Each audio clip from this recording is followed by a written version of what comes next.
demokrasi sejatinya sudah mati di negeri Wakanda ini. Bener deh, demokrasi yang memberi arti dari rakyat untuk rakyat dan oleh rakyat sudah musnah lama dalam 20 tahun ini. Demokrasi di negeri ini adalah milik oligarki, bukan milik rakyat. Demokrasi di negeri ini sudah merupakan sarana bisnis untuk menjadi lebih kaya bagi kelompok oligarki dan pemodal besar. Jadi, sewaktu para analis politik mengatakan biaya nyapres di Indonesia sekitar 9 triliun, hal ini sangat benar dan sangat bisa dipercaya. Sungguh, siapa di negeri ini yang punya uang 9 triliun untuk nyapres? Prabowo, Anies, Ganjar, nggak ada yang punya. Bahkan 3 kali Prabowo kalah karena nggak punya duit sebesar itu dan tidak didukung oligarki yang punya duit sebesar itu. Jadi, sampai kapanpun Indonesia hanya bisa melahirkan pemimpin yang dimiliki oleh oligarki. Karena semua lini dari partai hingga rakyat dan semua sistem harus dibeli dan diatur oleh yang punya kapital. Ketentuan 20% presidensial threshold adalah awal matinya demokrasi di Indonesia. Artinya apa?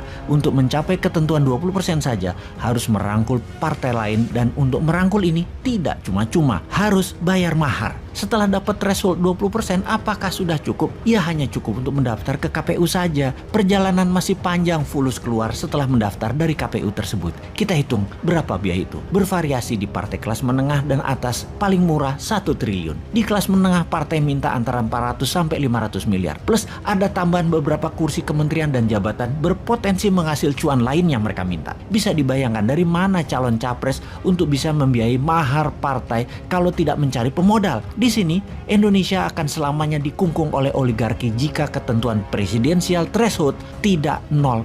Dengan ketentuan 0%, siapapun bisa maju tanpa harus tergantung dukungan partai. Dan ini bukan yang dimaui politikus yang menunggu bayaran oligarki. Setelah mempunyai perahu partai, maka tugas penting berikutnya adalah mengamankan suara. Harus punya banyak saksi, harus punya banyak duit untuk membayar uang operasional para saksi, agar para saksi itu terus-menerus menjaga kotak suara dari tingkat kampung, kelurahan, kecamatan, kabupaten, provinsi, hingga ke KPU pusat. Panjangnya jalur kotak suara untuk mencapai pusat ini membuat surat suara, terutama yang paling rawan pada saat kotak suara, sampai kecamatan ke atas karena bisa diubah atau diganti. Lalu bagaimana agar uang untuk saksi bisa dikecilkan dan surat suara tidak bisa diubah? Maka seharusnya pemilu, pilpres, pilgub, pilbub, pilwal, semua harus memakai sistem blockchain yang sampai kapanpun tidak akan pernah terjadi atau bisa terjadi selama oligar mengendalikan kapital-kapital modalnya. Jadi, mengapa ongkosnya nyapres mahal sekali? Karena untuk bayar mahar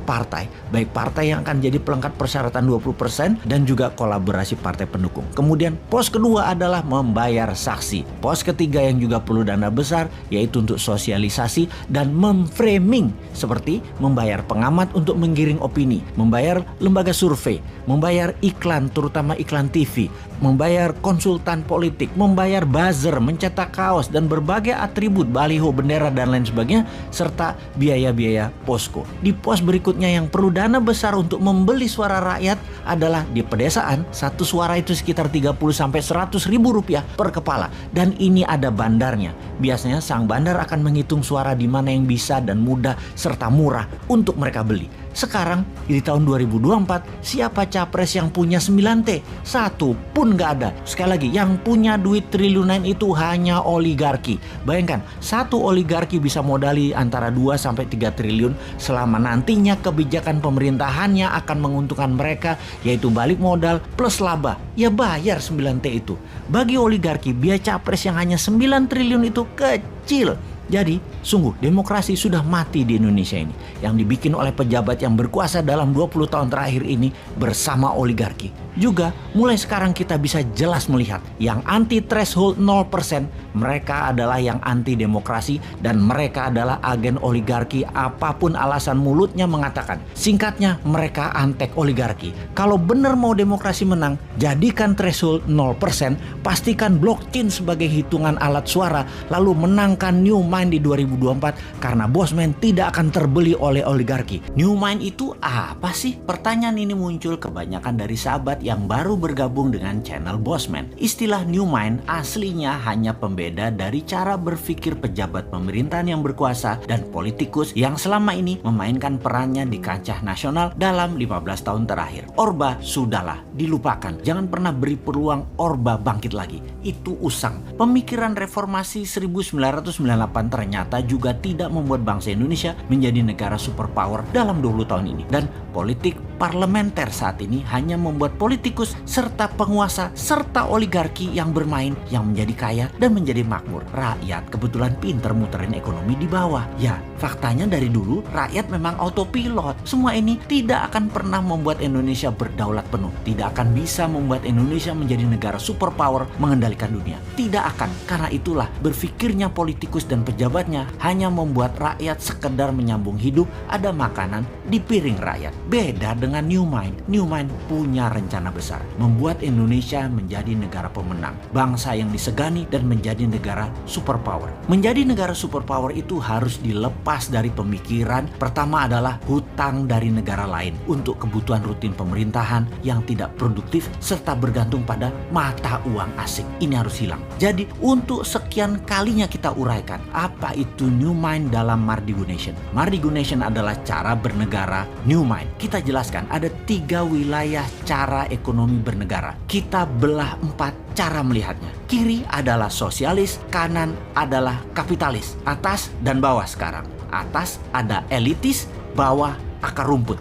Dibagi 4 ya. Dan dalam 3 wilayah ekonomi, kiri atas adalah sosialis elitis, kanan atas adalah kapitalis elitis. Lalu yang di bawah atau bottom of pyramid disebut akar rumput. Kaum New Mind menomorsatukan akar rumput, menomorsatukan bottom of pyramid, menomorsatukan buruh, menomorsatukan pebisnis UKM, menomorsatukan petani dan nelayan. Problem akar rumput yang paling mendasar adalah tidak melek keuangan dari accounting system, finance hingga payment system, pembiayaan dan peminjaman. Financial literacy-nya harus ditingkatkan, kesadaran kemakmurannya harus di-upgrade. New Mind itu melihat BUMN itu sebagai threat atau ancaman. Karena itulah BUMN kaum sosialis elitis. Karena kebijakan BUMN sering menekan UKM dan malah berkompetisi dengan UKM. Harusnya BUMN itu berkompetisi dengan korporasi besar asing dan pendapatnya harusnya terbanyak dalam mata uang asing terutama dolar. Itu harusnya BUMN banyak dapat dolar. Namun faktanya BUMN malah jago impor alias bukan pahlawan devisa. Penghasilannya rupiah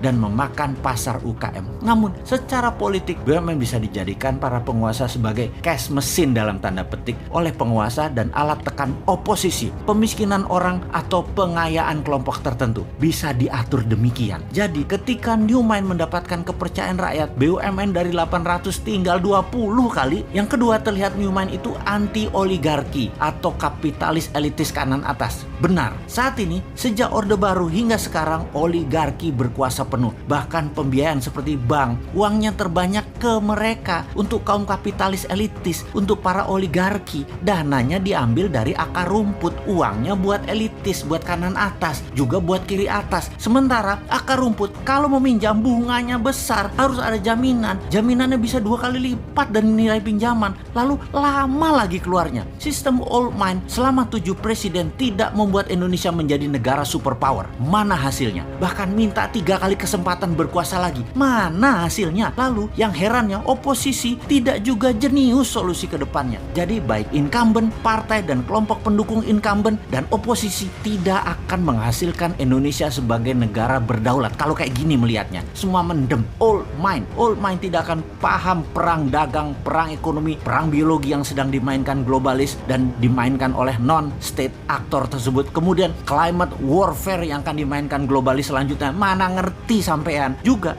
sisi perang Tiongkok Amerika versi 2.0 yang baru lagi yang akan dimainkan, seperti harga komoditi dunia dimainkan. Old mind bakal gagap aja. New Mind harus ambil kesempatan di masa pemilihan raya ke depan, karena yakinlah, karena mereka semua tidak paham para old mind tersebut. Action old mind akan menambah hutang dari 6.000 triliun saat ini, di akhir jabatan 2024 garansi 10.000 triliun garansi, nggak usah dianalisa itu mah, yang akan membelenggu Indonesia dalam jangka panjang. Untuk bayar hutang aja kita harus ngutang. Bisa-bisa jadi fail state kalau gayanya begini. Negara gagal kita. Anggap saja bunganya 5% setahun dalam dolar lagi. Maka 6.000 triliun bunganya itu 300 triliun setahun. Bayangkan, bunganya aja sudah 20% APBN. Lalu pokoknya bagaimana membayarnya, wahai menteri terbaik di dunia versi negara peminjam hutangan? Jawab dong. Lalu apa yang terjadi kalau rupiah melemah 5% setahun? Itu nggak ngejar lo bayar utangnya. Jadi sebagai pemerakarsa New Mind, Mardi Gunasion seorang bosman fokus di dua hal sebagai bukti New Mind bukan teori. Pertama, pembiayaan UKM melalui urun dana, di mana Santara adalah perusahaan bosman yang akan membuktikan bahwa kekuatan akar rumput lah yang bisa membuat Indonesia berdaulat. Kemudian sistem pembayaran menggunakan platform dinaran, di mana rupiahnya anti inflasi dengan underlying emas, dan emasnya bisa diberikan atau dipindahkan sesama akun dinaran. Ini sistem pembayaran yang menarik, ini alat tukar yang menarik. Semua ini adalah bagian dari kontribusi New Mind terhadap sistem ekonomi agar membuat Indonesia berdaulat. Bayangkan, ketika New Mind berkuasa, sistem dinaran akan diambil alih oleh pemerintah, masuk ke dalam sistem 100% diambil pemerintah dan milik pemerintah. Lalu rupiah dicetak 6.000 triliun dengan jaminan emas yang masih di gunung yang akan diproduksi dalam 10 tahun ke depan. Gunung-gunung milik negara, milik rakyat. Asetnya dibuat bahan baku dari tabungan metal, penjamin terbitnya uang cetakan tadi. Kedaulatan Indonesia akan menjadi meningkat 2 kali lipat hanya dalam 1 tahun. Jadi dinaran dan Santara adalah contoh atau etalase dari konsep New Mind untuk menjalankan ekonomi bernegaranya. Semoga diterima masyarakat dan para sahabat semua kaum akar rumput. Anda menerima dua sistem ini. Kita segera batasi elitis. Kita utamakan ekonomi akar rumput. Jangan dibalik, akar rumput dibatasi, elitis dibebaskan. Gimana sih kalian ini bernegaranya? Tempe bener sih.